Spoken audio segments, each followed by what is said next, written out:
It's honest work, but someone's got to do it.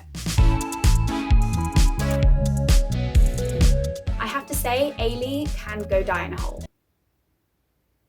I said what I said.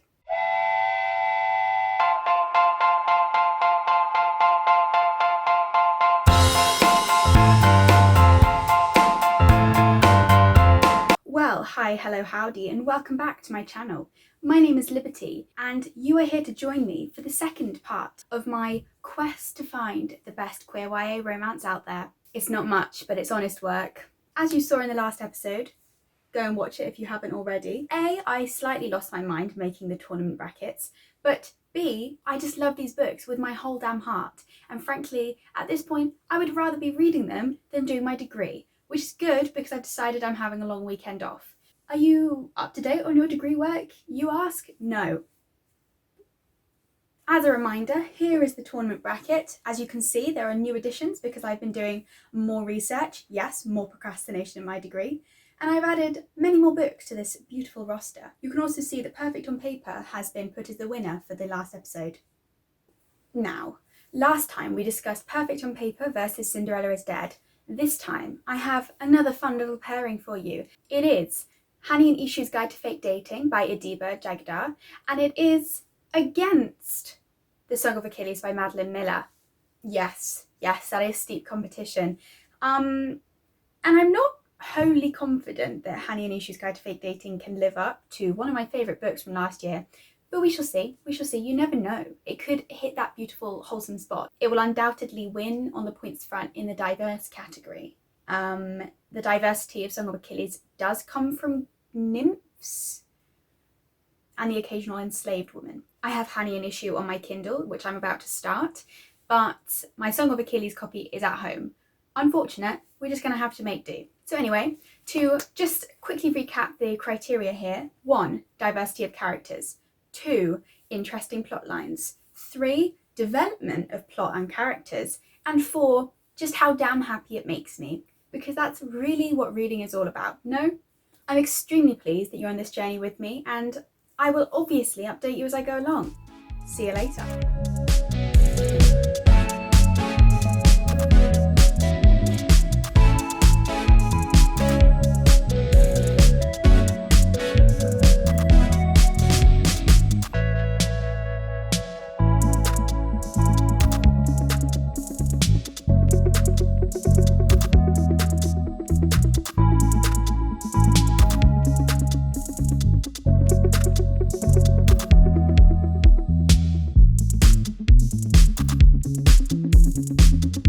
Well, hello. I'm now 20% of the way through Hani and Ishu's Guide to Fake Dating, and I'm enjoying it. I mean, things haven't really picked up steam yet.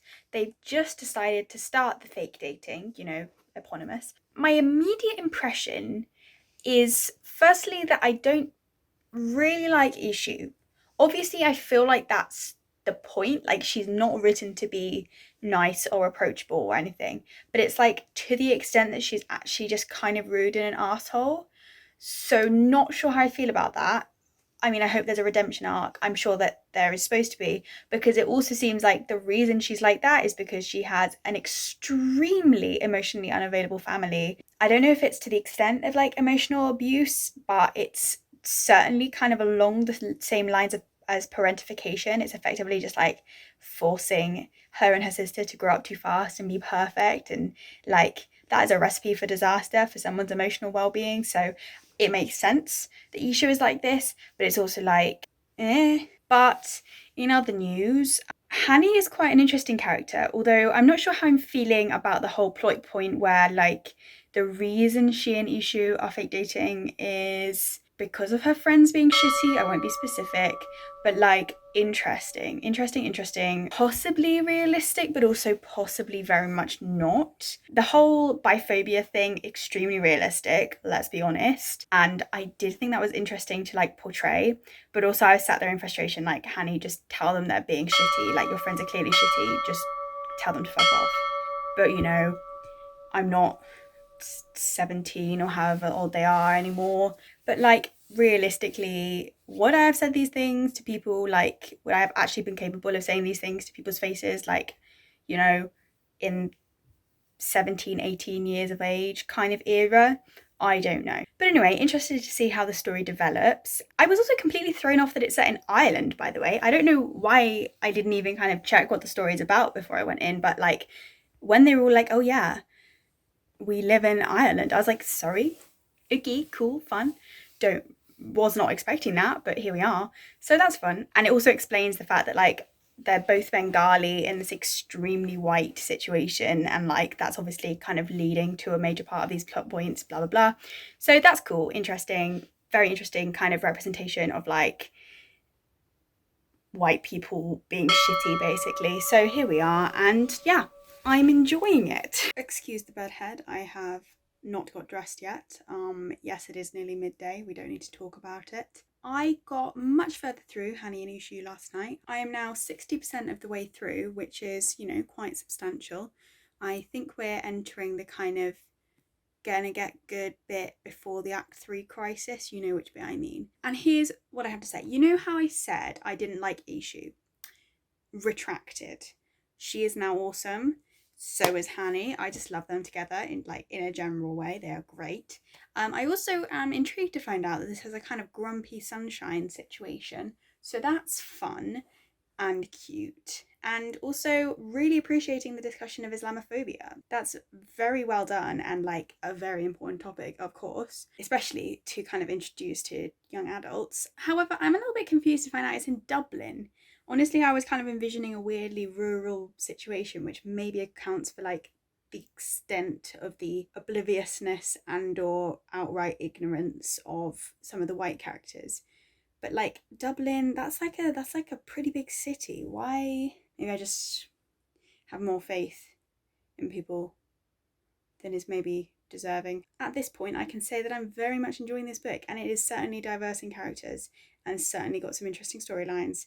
And I just think that the pairing is very cute and well done. Hello, I have just finished Hani and Ishu's Guide to Fake Dating, and all I can say is it was an absolute bop. I am very much on board. I gave it 4 stars in the end, and I honestly think it's up there with one of my favourites that I've read in the queer YA romance genre. So it's looking good for the tournament bracket is all I'm saying. However, it has to go against The Song of Achilles, but we'll come to that in a minute. Here are my summing up thoughts on Hani and Ishu. 1. Pretty good diversity of characters.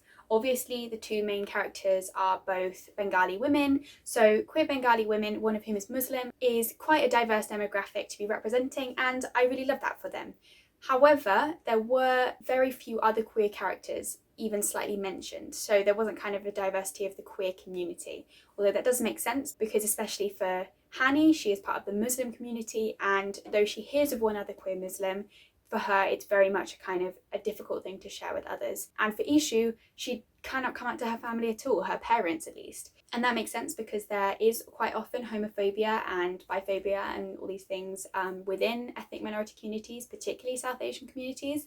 So that was, you know, a very kind of factual basis that the author was pulling on, and I think it's actually her kind of autobiographical basis that she was reflecting on, which was done very well and lent a lot of kind of honesty and integrity to the story and the characters, which is great. I have to say, Ailey can go die in a hole. I said what I said because she was truly a menace. Yes, I have been watching a lot of Mike's Mike, and now the word menace is just forever in my brain to describe characters such as Ailey, who go around just like being horrible. I'm just like, stop. You're just making everyone miserable. Stop. Good character development, good development of the plot. The whole 3rd act conflict was actually kind of not even necessarily between the 2 main characters. Like the conflict between them was because of something else. So it wasn't a kind of like, oh, one has got jealous, or like, oh, there's a miscommunication trope or anything like that, which are just all rubbish and I hate them and they can be thrown out of a window. They can be defenestrated. No. The conflict was because of torn loyalties and because of a kind of quite insidious game that someone, cough cough, Ailey, was pulling on them both. So it was interesting and like very well done, as I say. And overall, I'm a fan of the book.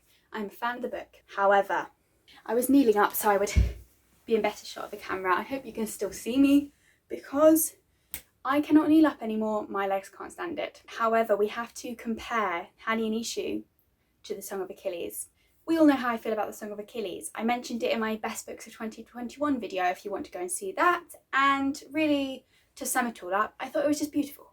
I thought it was just such an enchanting story, and the love kind of between them, especially that's built up in their sort of like, not training montage, but the period of time where Achilles and Patroclus are off in the mountains, sort of living their life in their teenage years, and they're just having a nice time, and they're happy, and they're learning to be one with nature, and they're learning to be one with themselves, and they kind of fall together, and it's just really beautiful. And the ending of that book really did tear my heart out, and it was done so interestingly as well. Like, I won't spoil anything in particular, but like the death means that she had to spin the ending very slightly to kind of allow the reader to continue kind of watching what was going on.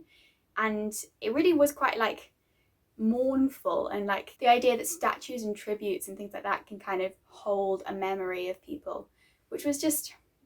So to conclude, Hani and Ishu, very good, 4 stars. Song of Achilles, loved it, 5 stars. Now you might be thinking, obviously that means Song of Achilles is going to win on this chart.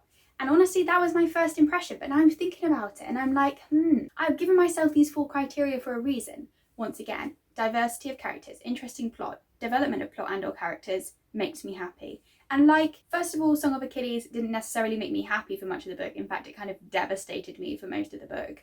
But you know what I mean. But in terms of like the diversity of characters and the character development and things like that, I don't know. Hani and Ishu do better. And in terms of kind of representation for the youth, definitely Hani and Ishu kind of hit that box better because it's realistic. It's not like a retelling of Greek myth. I don't know. Oh, this is really hard. I thought that'd kind of be an easy winner most of the time, but here I am and I'm like, God, how do I weight these things? Does discussion of queer themes explicitly kind of count as quite an important factor? Because I feel like it does. And I don't especially remember Song of Achilles doing that much. It was obviously implicit, and like there were smatterings of discussion about like Achilles and Patroclus, kind of everyone knew an open secret that they were together in the camp and blah blah blah. But no, I said all along that what am I saying? Obviously, I said all along that the most important criteria is which ones make me happy. Come on, Liberty. What made me the happiest? I think the one that kind of hit me most emotionally was Song of Achilles. Yes, okay, final decision. Hani and Ishu are a strong contender, and I think in any other category they would have maybe beaten other things, but Song of Achilles was a hard match. So here we are. The winner of today's tournament is Song of Achilles by Madeleine Miller.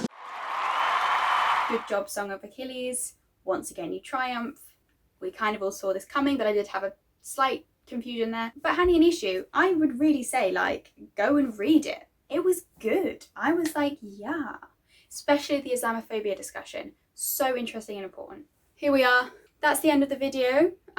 You know what to do. That is, like, subscribe, give me a comment, tell me what you thought of these books if you've read them, or give me any recommendations of other queer YA romance, because I'm always on the lookout. However, like I said, I have been sort of doing quite a lot more research, and I think my tournament bracket is now full up. On to the next books, I guess, and I am about to pick up one of them, so go and watch the next video to find out what they are. Thank you very much for watching. I hope you have a good day, and yeah, I'd love to see you back on the channel soon.